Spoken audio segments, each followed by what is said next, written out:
Hi hello నమస్తే. ఎట్లున్నారు? అందరు మంచుకున్నారులే. నేనైతే మస్తున్నా బా.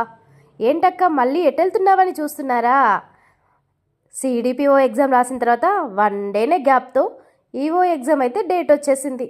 ఇంకా మరి తప్పదు కదా, వెళ్ళాలి. అది వచ్చేసి సత్తుపల్లిలో పడింది. మెట్రో స్టేషన్ నుంచి అమీర్పేట వెళ్ళగానే నా బస్సు వచ్చేసింది. బస్సు ఎక్కడంతో 2 పిడుగులు, అటొక్కలు ఇటొక్కలు. పిల్లలు కాదురా బాబు, వీళ్ళు పిడుగులే నిజంగా.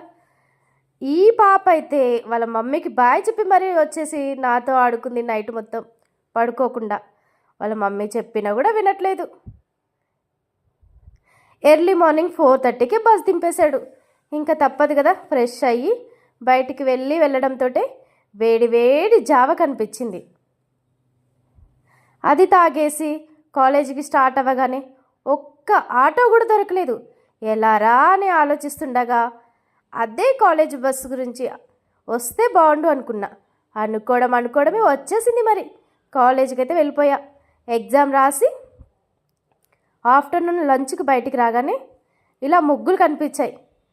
ఇందులో చాలా బాగున్నాయి. ఇది అయితే కృష్ణుడు రాధ, ఎంత బాగా అనిపించిందో. దీని తర్వాత ఇదిగోండి అయోధ్య రామ మందిరం వేశారు. దాని తర్వాత విలేజ్ వైబ్స్ వచ్చే ముగ్గులు వేశారు. ఎంత బాగున్నాయో, నాకు భలే నచ్చేసాయి. ఇంకా కాలేజీ ముందైతే సరస్వతీదేవి ఎంత బాగుందో. అబ్దుల్ కలాం గారు సరస్వతీదేవికి అయితే రియల్ శారీ కట్టారు. ఈ ఫ్లవర్ అయితే నాకు చాలా వెరైటీగా అనిపించింది. ఆ ఫ్లవర్ ఏంటో మీరు నాకు చెప్పరు. అండ్ ఇప్పుడు వచ్చే మొక్క మీకు ఎవరికైనా తెలిస్తే దాని పేరేంటి, దాని యూజ్ ఏంటో ఒక్కసారి కామెంట్ చేయండి. ఇంకా ఎగ్జామ్ అయితే ముగించుకొని బయటకు వచ్చేసానబ్బా. చాలా